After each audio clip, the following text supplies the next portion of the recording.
Olá, meus queridos e queridas, tudo bem com vocês? Professor Vini aqui. Hoje num cenário um pouco diferente, que na verdade meu cenário de sempre estou sem o tecido verde, tá lavando, tá? Então hoje eu vou ficar devendo o fundo transparente, fica aqui inteiriço. Essa é a parte do meu escritório em que eu gravo, nos meus livros, os quadros que eu gosto atrás, apesar do meu escritório ter outros ambientes além desse, tá? Gente, deixa eu ficar pequeno aqui, vou ficar bem menor justamente para não tapar muito ali, né, o slide. Hoje, nosso tema, tá? Então, é a resolução da prova de 2021-22, uma prova também ainda de 6 questões no modelo de pandemia, uma prova que teve também problemas, tá? Só que bem menos problema que a prova de 2020-21. Perfeito, então vamos lá, cara. Primeira questão, então, 51 desse ano, no modelo padrão que a universidade disponibilizou. A população movimenta-se pelo espaço geográfico dentro de um mesmo país e muitas vezes atravessando oceanos e mudando de continente. Esses movimentos horizontais da população são chamados de movimentos migratórios, que compreendem a imigração e a emigração, né? Então, beleza. Diante do exposto e com base nos conhecimentos da geografia de população, assinale a alternativa correta. Cara, o cara soltou aqui alguma coisa de população, tá? E você que se vira. Letra A. A América do Norte e a Europa são os principais destinos de imigrantes, porque as instituições governamentais laicas dos países dessas regiões atraem pessoas que sofrem perseguições religiosas em seus países de origem. Gente, primeira coisa, a pessoa que sofre perseguição religiosa é um refugiado, tá? Olha aqui. E um refugiado, a gente tem que lembrar das aulas lá de Acnur, né, de refúgio no mundo, que a maior parte deles ficam em países próximos às zonas de conflito, um pouco ali perto de 70%. Letra B. Então, na verdade, não, né? Os destinos de refugiados normalmente são os países próximos às zonas de conflito, tá? Os migrantes econômicos realmente até vão para esses países, mas o que atrai não são as instituições laicas, né? É uma melhor qualidade de vida. Então, ele peca em vários lados aqui na A. Letra B. A Guerra dos 30 Anos e outros conflitos religiosos foram a causa do grande fluxo migratório de europeus em direção às Américas do século XVI até o meado do século XVIII. Gente, nós temos, por exemplo, puritanos, né, na América do Norte, nós temos degregados na América do Brasil ou ainda outras elites que se movimentavam, né? Mas, ele, claro, puritano e degregado não era elite, né? Então a gente tinha esses grupos perseguidos e algumas elites que migravam para a América, né? De um ponto de vista um pouco mais colonial. Galera, mas não, a gente não tem um grande fluxo migratório. O grande fluxo migratório para as Américas é século XIX, tá? Então, tá errado isso que ele coloca aqui. Letra C. O tráfico de escravos da África para o Oriente Médio e para as Américas não é classificado como fluxo migratório porque se tratava de transferências forçadas. É sim, gente. Né? Professor, um refugiado faz migração? Claro que faz, cara. É uma migração forçada, mas ele está saindo. Ele saiu de um lugar e foi para o outro de forma definitiva. É migração, cara, mesmo que seja forçada. Letra D. As pessoas que migram para trabalhar são rejeitadas porque enviam dinheiro para os parentes que ficaram em seus países de origem? Não.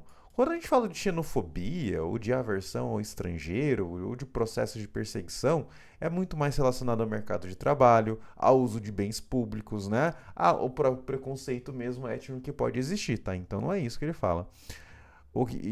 Ele fala que essas remessas, né, geram perdas econômicas? Não, não faz sentido. O cara tá vivendo, tá pagando aluguel, tá pagando imposto, tá indo no mercado, né? Letra E. No espaço urbano, a alta densidade demográfica facilita o acesso da população aos serviços públicos de educação e saúde, sendo esse um fator de atração de imigrantes provenientes do campo, tá? Quando nós analisamos populações urbanas, por mais precário que seja, né, cara? O cara vai ter acesso facilitado a serviços que ele não teria no campo. Então, se eu pego o cara, ele tá lá no interior, ele tá roçando ali o terreno dele, cortou o pé com uma foice meio enferrujada, vai dar tétano, tá? Cara, o cara morre, mano. O cara não tem um hospital pra ir. Ele tomou água contaminada, pô, é complicado. Né, aquela coisa, né, do teu avô contando como que ele ia pro colégio, a minha mãe, né, no caso, também, eu ia pro colégio, né, eu morava lá no campo, e aí toda aquela história triste, tá? Cara, na cidade, tá, por mais precário que seja, tá mais perto, né? Então eu concordo com a letra E. Letra E é correta. Legal essa. 52, bem geográfica a 51. A 52, ao contrário do que os brasileiros pensam, a Amazônia não é deles, mas de todos nós. A frase do Al Gore. O Brasil precisa aceitar uma soberania relativa sobre a Amazônia. François Mitterrand. O Brasil deve delegar parte dos seus direitos sobre a Amazônia aos organismos internacionais competentes. O Gorbachev. Opa, então é um recorte do texto de um livro, né, da professora Berta Becker, talvez a maior especialista em Amazônia que existe no mundo, né? Já existiu. Com base no enunciado nos conhecimentos de geografia, política e de meio ambiente, está na alternativa correta. Ô, galera, o que o enunciado está trazendo, né? O enunciado está trazendo, ele está pegando você, mas no campo, olha, alguns países querem fazer intervenção na Amazônia. Só que, gente, a Amazônia, ela é um território, né, claro, diverso ali por 9 países, e, cara, a Amazônia brasileira é brasileira, a Amazônia colombiana é colombiana, a gente não existe, né, um outro país controla o nosso território. Letra A. Foi durante a Rio 92 que os representantes dos países amazônicos assinaram os tratados que estabeleceram a gestão internacional compartilhada? Não, tá louco? Cada país é soberano sobre o seu território. É claro que eu posso ter um fundo de um país que investe na Amazônia. Beleza, legal. Agora, a soberania do território é brasileira. Tá? Ou colombiana, ou venezuelana, ou peruana, ou boliviana, tanto faz. Letra B. As pressões nacionais e internacionais para preservar a Amazônia se intensificaram a partir dos anos 80 devido à divulgação das imagens de queimadas na região e do assassinato do Chico Mendes. Cara, sim. A região amazônica ela ficou bem famosa nos anos 80, sempre foi famosa, né? Mas nós tivemos períodos bem graves de El Niño nos anos 80. E esse é o Ninho e Laninha, bem intercalado aí, né? Mas durante esses períodos de El Ninho, nos anos 80, a gente teve muita queimada na região norte do Brasil. E era um primeiro momento de televisão internacional, né, cara? Então ficou bem famoso. Aí o Chico Mendes foi assassinado lá em Chapuri. Cara, foi uma série de coisas que fez justamente a Amazônia entrar na mira do oitão. É importante lembrar que em 87 a gente tem o relatório Brundtland, tá? Que traz o conceito de desenvolvimento sustentável. A gente tem as primeiras publicações sobre o aquecimento global, então inclusive o papel da floresta na questão do aquecimento global, e você soma isso com as imagens, né, da Amazônia pegando fogo, você soma isso com o Chico Mendes sendo assassinado. Então sim, eu concordo com a letra B. Tá? Então é uma pressão tanto brasileira mesmo, da opinião pública nacional, quanto internacional. Cara, legal a letra B. Letra C. A justificativa para a internacionalização da floresta amazônica é o seu papel na absorção de carbono em escala global, característica que a tornou conhecida nos meios científicos como pulmão do mundo, não. Galera, o que é o pulmão do mundo? São os oceanos, né? São as algas, e não a floresta. A floresta tem uma participação, é claro, mas é nula. Muito do oxigênio que ela produz, ela também consome, né? Letra D. O enfrentamento das mudanças climáticas requer uma estratégia geopolítica para estabelecer soberania global sobre o bioma amazônico? Não, primeiro. A Amazônia tem uma. O nosso desmatamento da Amazônia ocasiona aquecimento global? É, em uma parte sim, tá? Agora, não é o principal ponto, né? Queima de carvão e petróleo é bem mais importante. Letra E. O setor financeiro é resistente ao esforço de preservação? Não, cara. O que mais tem é a empresa aí com selo verde, né? Investindo no Fundo Amazônia de Preservação, ajudando ONGs, né? Que fazem reflorestamento ou que ajudam povos da floresta, tá? Então não, né? O mercado ele na verdade é bem receptivo a essas entradas, né? Então letra B aí tá bem correta. É... Então é isso. 53. Muitas vezes usamos a palavra sociedade, povo, nação e país como sinônimos, mas essas palavras, apesar de terem sentidos bem parecidos, não significa exatamente a mesma coisa. É um texto do professor o Vicentini, né? Gente, aqui vamos começar. País, né? País é uma entidade. Professor, eu posso confundir o país um pouco com o território? É o estado, o território ali, né? Então o país é o Brasil, né? O Brasilzão velho de meu Deus, dotado de um território, dotado de um povo, tá? E dotado de um estado, né? Gente, uma nação é um conjunto de pessoas que compartilha alguma característica comum, pode ser linguística, histórica, pode ser cultural, religiosa, tá? Então, por exemplo, a gente tem a nação judaica, né? O que liga a nação judaica é o judaísmo. A gente tem vários tipos de judeus, né, cara? Sefardista, Askenazi, então tem vários grupos dentro do próprio judaísmo, mas o que liga eles é religião, tá? A gente pode ter os curdos, que o que liga eles é um pouco a história e a língua curda. Tá? Inclusive, os curdos não têm um território para chamar de si até hoje. Né? A gente pode pensar no povo. Tá? Aqui, o povo ele tem um conceito um pouco mais étnico. Tá? Então, os povos do Brasil, né? Por exemplo, tá? Seriam os vários povos que construíram a população brasileira. A população seria a soma total de pessoas de um espaço, né?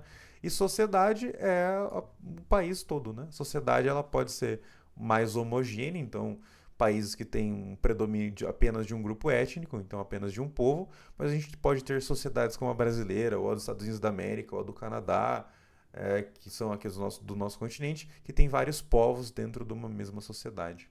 Perfeito? Sobre o tema, assinar a alternativa correta. Letra A. Povo é um agrupamento de pessoas que se organizam sob a forma de Estado, tá? Para defender um território e seus recursos. Gente, o povo é um grupo de pessoas que compartilham uma herança étnica, né, cara? Racial étnica. Povo, na verdade, é um agrupamento de pessoas. Gente, o que é um agrupamento de pessoas que se organiza a forma de Estado? É população, mano, tá? Ou sociedade, tá? Então não é povo. B. Nação é um grupo de pessoas que apresenta homogeneidade de características físicas? Não, tá? Pode ser que exista, né, cara? Se você pegar, sei lá, os eslováquios, né? Os eslovacos eles são meio parecidos, né? Sei lá, as populações que integram, por exemplo, a Mongólia, eles são mongóis. Beleza, tá? Então, existe a nação mongol? Sim. Eles têm características homogêneas físicas? Tem, tá? Agora, não necessariamente isso é correto, tá? Por exemplo, um grupo de pessoas que apresenta homogeneidade de características físicas é mais o povo, tá? E não nação. C. País é o espaço econômico organizado por um governo?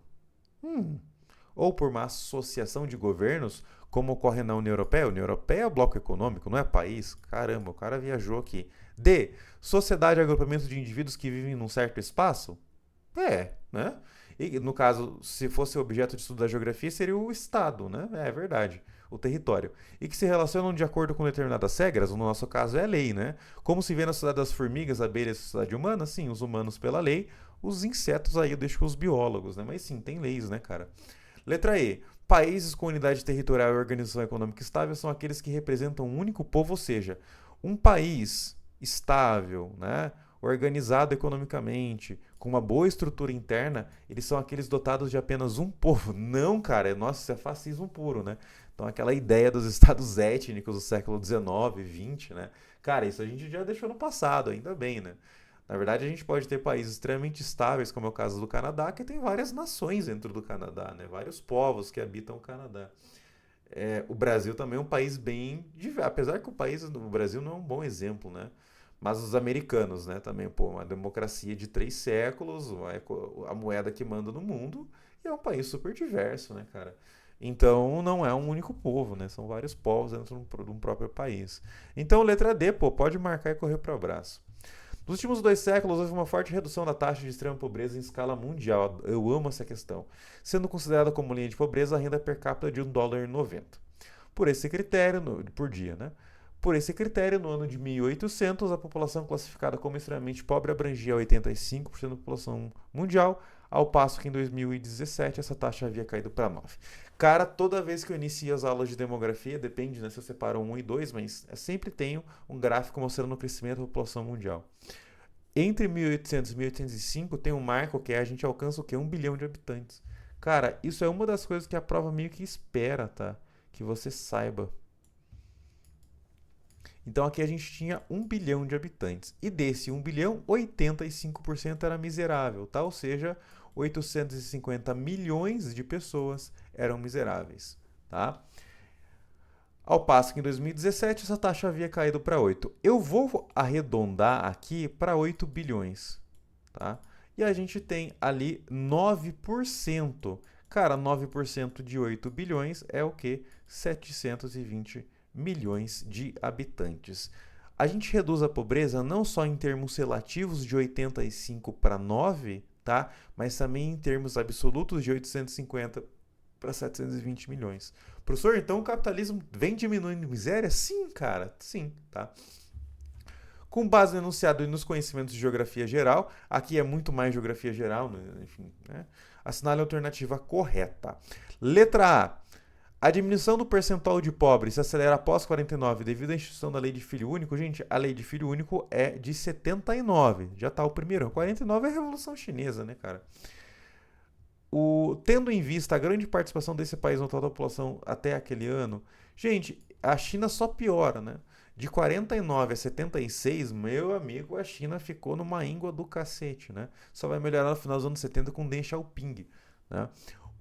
Então ele erra na data e ele erra no momento histórico disso. Letra B. A redução da proporção de pobres não fez a extrema pobreza diminuir em termos absolutos? Claro que diminuiu. sair de 850 para 720, tá? O C. A elevação da renda per capita em um país não melhora as condições de saúde, tá? Educação e saneamento. Se não houver uma diminuição da concentração de renda, falso, tá? Pensa um país, cara, o país é pobre, miserável, esgoto na rua, enfim, zoado, tá? Agora esse país passa por um enorme desenvolvimento, vai passar por industrialização, por urbanização, vai criar universidade, aquela maravilha, tá? Vai ter um Gini de 0, ou, sei lá, um IDH de 0,9, uma coisa maravilhosa de se ver, tá? Mas ele continuou igualmente desigual. Então o Gini não mudou. Aonde que você prefere ser, né, pobre? Naquele primeiro momento ou no segundo momento desenvolvido? No segundo momento desenvolvido, tá? Então, assim, você tem melhoria de condições de vida, sim, saúde, educação e saneamento básico, mesmo não tendo uma distribuição de renda. Se você tiver crescimento econômico, é melhor você viver num ambiente mais rico, tá? Cuidado aí com o que vocês andam lendo. Letra D. A queda do percentual de pessoas extremamente pobres se acelera no período marcado pela intensificação do processo industrial, modernização da agricultura e urbanização. Essa é uma das principais teses da Universidade Federal do Paraná nas suas provas, tá? Gente, a pobreza diminui, tá? A queda percentual, não porcentagem. Por quê?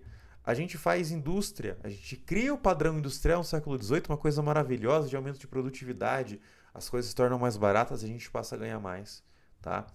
A gente moderniza a agricultura com Revolução Verde. Cara, hoje a agricultura é mecanizada, com insumo, com fertilizante, com corretor de solo. A gente não perde mais lavouras, né? As pessoas não morrem mais de fome. Às vezes morrem, né? Mas aí é normalmente caso de conflito. E a gente urbaniza, a gente melhora as condições de vida a partir da urbanização. Sim, cara. Então, o capitalismo ganha. Até mesmo o socialismo fez isso também com a evolução tecnológica, não necessariamente o capitalismo aqui, tá? Mas é verdade, né? Então, de 1780 para cá, pô, show de bola, né? Letra E. A pobreza extrema diminui a partir de 1800 porque esse período histórico se caracteriza pelo processo de decolonização. Não, decolonização é o século XX, mano. Conferência de Bandung, 55, né? Movimentos não alinhados, os processos de independências africanos e asiáticos, tá? Então esse processo permitiu a generalização da democracia? Não, cara. Aqueles países da África, quando vão se tornando independentes, eles entram em guerras civis, né? Com ditaduras sanguinárias. Tá tudo errado aí. 55. Oriente Médio é a região do mundo atual onde se travam as disputas mais intensas por território, motivadas por... Aqui é antes da Ucrânia, né? Motivadas por questões religiosas, étnicas e de controle sobre recursos como petróleo e água. Sobre os conflitos no Oriente Médio, assinale a alternativa correta. Letra A. O sunismo é vertente fundamentalismo do islamismo? Não, tá? Temos xiitas e temos sunitas fundamentalizados. Assim como temos sunitas e xiitas que não são fundamentalizados. Depende, tá? Isso não é uma lei. Letra B. A soberania sobre Jerusalém é um dos pivôs do conflito no Oriente Médio devido à posição estratégica da cidade para o controle das áreas de extração de petróleo? Não, tá? A questão palestina não tem muita relação com petróleo. A questão palestina é uma questão territorial, tá? Desde 47, devido à promulgação do plano de partilha da Palestina, tá? E o que fica entre o Rio Jordão e o Mar Mediterrâneo é Israel, o território de Israel e Gaza ali, né? E Cisjordânia. Letra C. A intensidade dos conflitos entre árabes e judeus foi reduzida após a assinatura do Tratado de Oslo, então a paz de Oslo de 92, no qual os palestinos reconheceram a soberania de Israel sobre os territórios de Gaza e Cisjordânia? Não, né? Gaza e Cisjordânia são lá passados para a Autoridade Nacional da Palestina, né, tropa? Letra D. A separação entre Estado e religião é uma característica da cultura ocidental que não pode ser reproduzida no Oriente Médio? Claro que pode, tá? Tinha o Irã, Israel, são lugares que têm a separação, apesar que Israel está indo por um caminho meio estranho, tá? Mas tem separação, sim, tá? E ele coloca, ó, devido aos preceitos do judaísmo e do islamismo, tá? Então, como esses povos eles não conseguissem viver, tá, no modelo democrático, cara, não faz sentido algum, né? Então, a separação, a laicidade aqui, né? Então, não, você pode ter sim essas pessoas vivendo, né, num modelo de uma república democrática, laica, enfim, Pode sim, não é impeditivo. Letra E. Em 47, a ONU estabeleceu a divisão da Palestina em Estado Árabe e Estado israelense? Sim, o plano da partir da Palestina de 47 é isso. Sendo que os palestinos declararam guerra aos israelenses por não concordarem com as formas de partilha? Aham. Síria e Egito, tá? Primeiro conflito árabe-israelense, 47 a 48. Correto mesmo. 56. O conceito de cidade global surgiu nos anos 80 para o estudo das relações entre os processos de globalização e de urbanização. Sobre esse tema, é correto afirmar. O cara soltou aí cidade global e vamos lá, gente. Cidade global, tá? São aquelas cidades com alguma importância no mundo. Pode ser produtiva, pode ser financeira, pode ser política, pode ser cultural, pode ser o raio que parta, tá? Mas é uma cidade importante para o mundo. No Brasil, São Paulo e Rio de Janeiro. Letra A. As metrópoles classificadas como cidades globais são aquelas que apresentam grande relevância. São importantes, né? Como centros financeiros, serviços modernos e como sedes de empresas multinacionais. Pô, cara, isso aqui, a letra A tá perfeita, né, meu? Letra B. As metrópoles de países subdesenvolvidos, tornam-se cidades globais quando suas populações superam 10 milhões de habitantes. Gente, 10 milhões de habitantes é aquele conceito da ONU de megacidade, né? Professor, as megacidades são cidades globais? Normalmente sim, né, cara? Porque são ambientes muito importantes, grandes, né? Mas ele coloca, ó, você torna a cidade global quando atinge 10 milhões? Não, não precisa, né?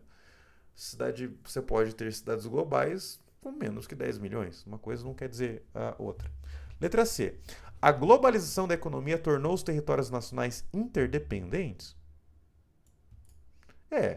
E pacificou a relação entre países? De modo que as capitais nacionais perderam proeminência para os grandes centros econômicos? Gente, a pacificação entre os países depende, né? Pô, a guerra da Ucrânia tá aí para mostrar que não necessariamente, né? E as capitais nacionais perderam proeminência para os grandes centros econômicos? Também não. Depende, velho. Tá? Depende muito do que eu tô analisando, né? Então, não. Letra D. A proeminência, as cidades globais formam uma rede que concentra a maior parte da produção industrial do mundo? Não, tá? Gente, cidades globais, elas se concentram mais em países ricos. Vamos lembrar, países ricos não montam mais os produtos. Normalmente só desenvolve o produto e a alta tecnologia associada a ele, tá? Quem que monta, né? Quem que faz a produção industrial, cara? É país asiático, tá? É país pobre. Novos tigres, China, né? Países de renda média para baixo. Então não, né? Letra E. O processo de urbanização completou-se na Europa antes do que nos demais continentes? Sim. Tá? Razão pela qual as metrópoles europeias não atingem o mínimo de 10 milhões de habitantes necessário para serem classificadas como cidades globais? Primeiro, para ser cidade global não precisa ter 10 milhões. Segundo, 10 milhões é conceito de mega cidade, tropinha. Então temos esses problemas na letra E. Então ele ficou a todo momento te complicando, né? A única que poderia complicar um pouco seria a letra C, tá? Mas no demais foi bem tranquilo. Finalizo aqui nesse meu modelo inteiro, normalmente eu não trabalho assim, né? Mas é sempre bom estar com vocês. Muito obrigado, bons estudos e meus queridos e queridas, até mais.